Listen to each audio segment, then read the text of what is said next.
completely unheard of to have construction delays in a facility construction project like this? No, I would say it's typical. Okay.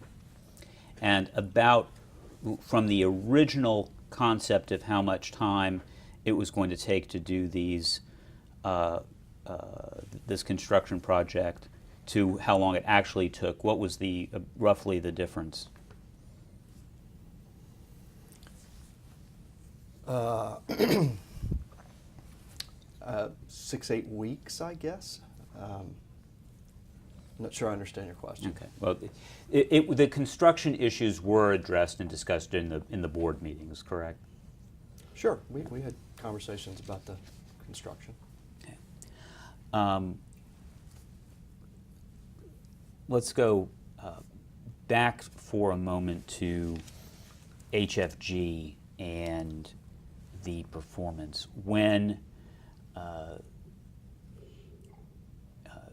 you were talking with the management team about making the investment and the plans and the projections for the hospitals, what did those projections originally look like?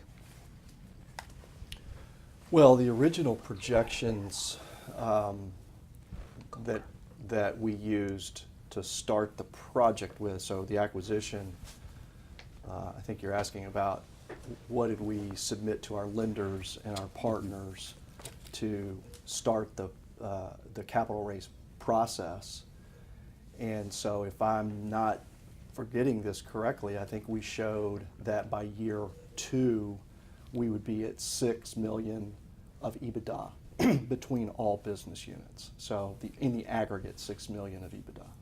And that's something that I think is important. We've been talking about the business units. There's basically 4 business units, correct? Right. Each hospital had, we talked about how they're identical. Each hospital had a skilled nursing unit, and each hospital had an LTAC unit, long-term acute care unit. And when you were talking to your investors and talking to your lenders, were you breaking this out by unit, or were you basically talking about profitability as one bucket? Well, there certainly was detail that drilled down into every business unit, but the investment was in the facilities as a whole. And so this is, I don't know, who did this? So what was on the screen is the Coker document. So what you see here is pro forma EBITDA at close of 5.168. Mm-hmm. And at 2012 projected 5.6, and then 13 8.6, and so on. I mean, you can certainly see the increase of EBITDA performance that we all thought was going to happen. And that of course did not come to pass. Well, I mean, it not only didn't come to pass, but we started losing money real fast. So, you know, if we had been on a trajectory of 5.6 million, then we could have sustained some of those losses that were talked about yesterday, but we couldn't get a net positive out of the 4 units. And so there, in talking with the management team, did you talk to them during these board meetings and periodically about projections and targets and guidance for the lender and for the investors? Of course. The lender, as soon as you miss projections, the lender wants a reprojection. And so we would have to go and reforecast many times. And George Dunaway was the architect generally of those reforecasts, but we would have to submit those to HFG frequently because we would miss one. They would continue our default, and then we would put another pro forma in front of them, and then we would miss that one. And so the cycle never got broken. We just continually never could, in the aggregate, make a difference in getting to a positive EBITDA number. And Was there ever a formal forbearance agreement reached with HFG? Not that I recall, but I don't find that unusual either. Lenders want you to be in a perpetual state of default. And that give them a certain level of rights and control? Of course, they controlled. They as soon as we were unable to get ourselves out of trouble, they controlled our fate. And I said that more times than I can remember. So I asked Mr. Laughlin yesterday about some of these meetings and communications. Did you have phone calls with him? Was there ever a situation where you asked him to meet with you in Dallas or divert so you could have a face-to-face meeting about this? Yeah, we had several calls. We had several meetings. We obviously had the board meetings. There was an occasion where Rod was headed to Phoenix, and we asked him to fly through Dallas and take a couple of extra hours for a layover so we could have a meeting. Kip and I went out there and met him at a hotel at the airport to plead with him, really. It was more of a plea. We've got to figure this out, Rod. We've got to figure this out. And so there were lots of those conversations over latter part of 2012 and early 2013 because we knew we just weren't making any headway to get HFG just off of our back. And so with HFG exercising this level of control, did there come a time when the members of Restora were asked to make additional capital investments? Actually, twice.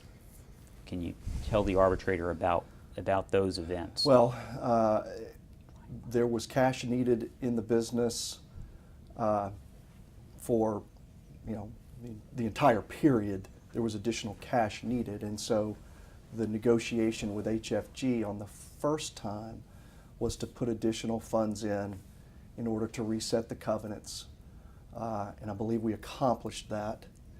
I'm obligated to go back and cash call my partners in order to fund the capital to go into the company. So I went back to our partners, made that capital request.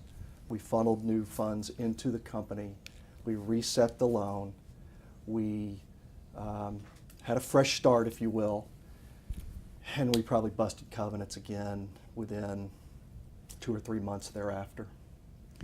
When you went back to your partners, was there a discussion about the performance of the hospitals and a plan, and what was the general tone of the discussion? Well, the tone of those discussions went poorly very early. We had very upset equity participants very early because the performance wasn't even close to what we had projected. And so it wasn't just going back and asking for additional capital. I was under some pretty intense stress from our limiteds who had put money behind us because they thought we had missed something, frankly. The theory at that time was you guys missed something. You couldn't have gotten in this kind of trouble this fast unless you missed something. And of course, we're scrambling around to try to identify what that something might be. So it was a very difficult time with my limiteds. But despite those dark days, you were able to raise additional cash and make additional investments in the company, correct? We did. We did that twice. And did that solve the problems? Well, the problems that we were trying to solve were multifold.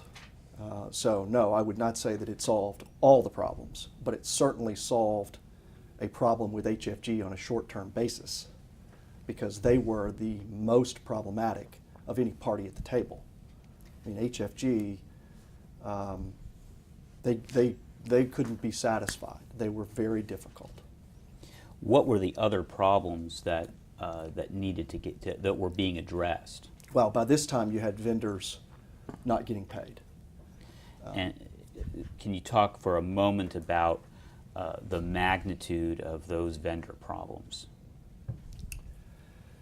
Probably at the highest level of all of the AP, I would put it at $7 or $8 million. That was probably at the highest point. Of course, remember how it worked. HFG, if we had good collections, they would release more funds to pay down more vendors. So it certainly ebbed and flowed on a daily basis. And this is where George Dunaway did a masterful job of finding a way to keep, for as long as he did, to keep vendors happy and keep supplies. I know on several occasions the hospitals would go on COD, so the vendors would cut us off without prepay.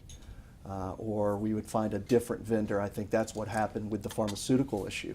The pharmaceutical vendor got in such, there was such a deep hole to pay the pharmaceutical vendor, we had to go find another pharmaceutical vendor. So he then filed suit. And so it was just this chronic challenge of not having enough cash flow through the hospitals. And we saw before, the HFG had put the facility in default. You just mentioned the pharmacy provider, that was Fuller Cell, correct? Yes. The PharmaCare? Yes. And they filed a federal lawsuit against Restore. Yes. There was also a problem under the seller notes, correct? Yeah, I probably talked Glenn out of sending that letter for about 6 months. When we finally got the default letter from the seller, Glenn D'Souza, that was fall of 13, early fall of 13. He probably wanted to send that letter, and we were probably in default with him by second quarter of 13. And about what was the magnitude of the seller notes that were involved? I think there were 2 notes. Yeah, the total seller notes, if you've got it, Yeah. $4.5 million sounds right.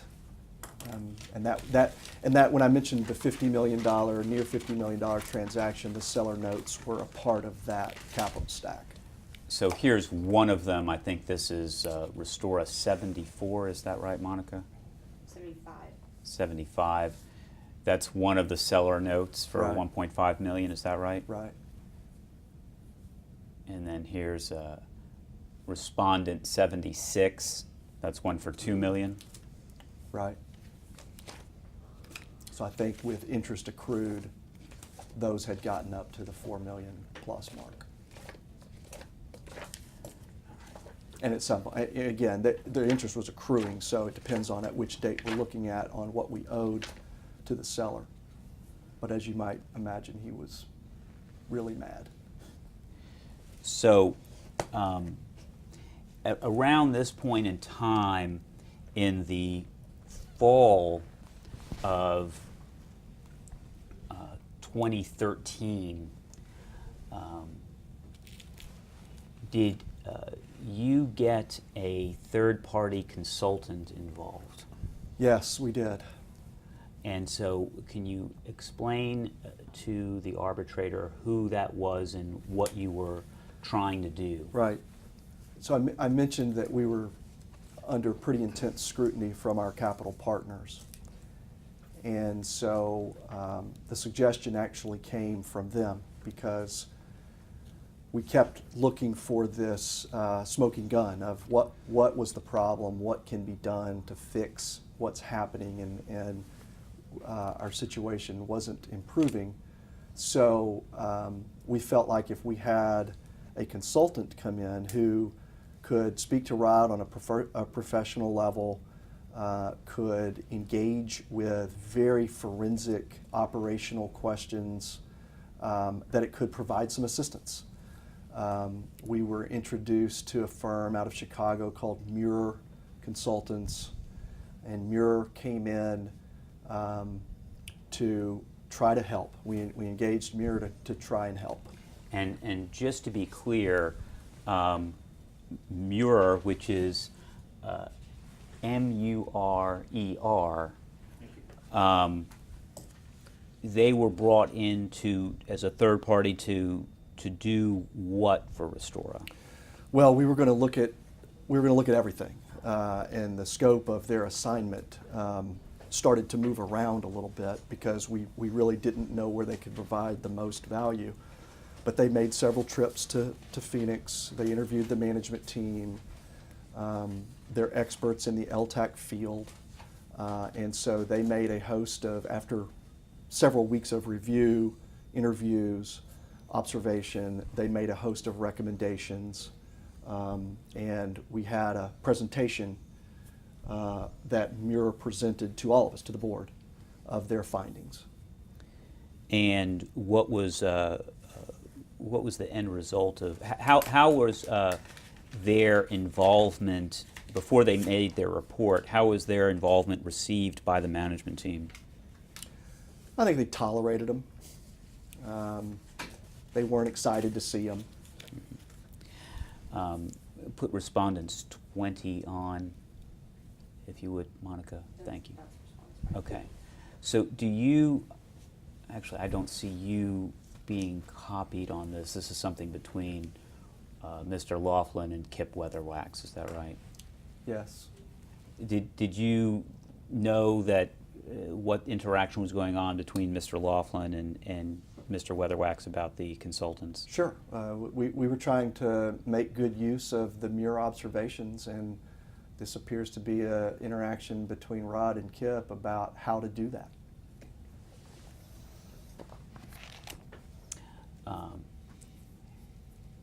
At the at this point in time, were you also talking to the management team about deferral of their salaries? October of 13. Yes. I don't recall if the conversation started that early, but it certainly could have. You can see the last sentence in this email while it's up on the screen. Rod saying, finally, we don't have cash for this. This is speaking about the Muir consultant's fee, because Muir didn't work for free, obviously. So he says, we don't have cash for this. We are so behind with vendors, we can't spare a dime at the moment. If you can pay this, it would really help. Just while we're just rounding out on this particular issue, did Restora ever pay Muir's fees? Restora did not. Okay. Did those fees get paid? Yes. And who paid them? Out of my pocket. And did you raise the issue of expense reimbursement for those consultants with anybody? Yes. Muir's fee was approximately $100,000, and we submitted it in the process of invoices, and George Polari rejected it. And what was the discussion between you or anybody on your side and Mr. Polari about trying to get Restora to pay those expenses back? Well, this is where I got an education on how the process worked, and that was there wasn't anything coming to anybody on the inside because of the fraudulent transfer rules and the insider rules. And this was my first time through a bankruptcy. I didn't know the rules. And so when invoices that would normally have been reviewed in due course got rejected, I got a quick education, which is nothing from the company is going to pay any insiders, or it's eligible to be clawed back. And so we had a whole bunch of invoices that were sitting in the queue, if you will, to be paid, that never got paid. And did you ask Mr. Polari to have the company pay those back? I believe I have an email somewhere that formally asks him to pay for things. Same things that Rod and Greg wanted to be paid for: travel, hotel stays. I mean, we all were trying to do the right thing by helping the company, and we all wanted to be reimbursed our expenses. And Mr. Polari said no. if you don't have the email, then it's somewhere. Yeah.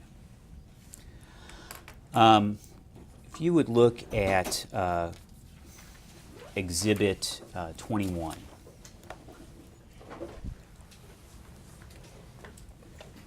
I've got it here as well.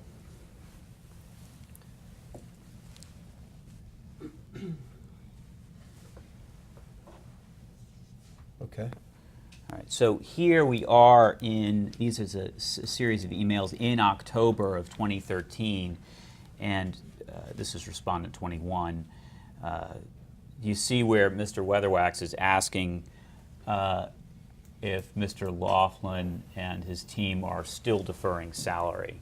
Yes. So does that refresh your memory at all about around this period of time, whether there are discussions about salary deferrals? Well, yes. I don't know exactly when the team began to defer or reduce salaries, but that conversation had come up to try and solve for the gap of cash that we needed. We had agreed also to defer all of our fees. So the documents allowed us to charge the company fees, but we never got paid any of that. So everyone was pitching in to try and solve the problem. Well, you say everybody was pitching in to solve the problem, but can you see the top of the email here from Mr. Laughlin where he says, Kip, we aren't deferring salary at the moment? I see that. Okay, so at that time they weren't deferring salary, is that correct? I mean, I would have to rely on this email to say that they weren't. I just won't be able to recall the exact dates of salary deferral conversations and when and if they ever did. It was a trying time.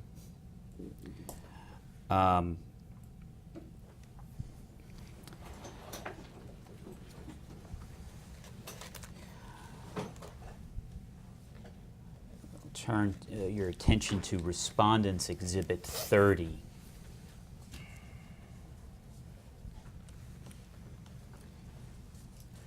Is that an email from you to Mr. Dunaway, Mr. Laughlin, and a copy to Mr. Polari?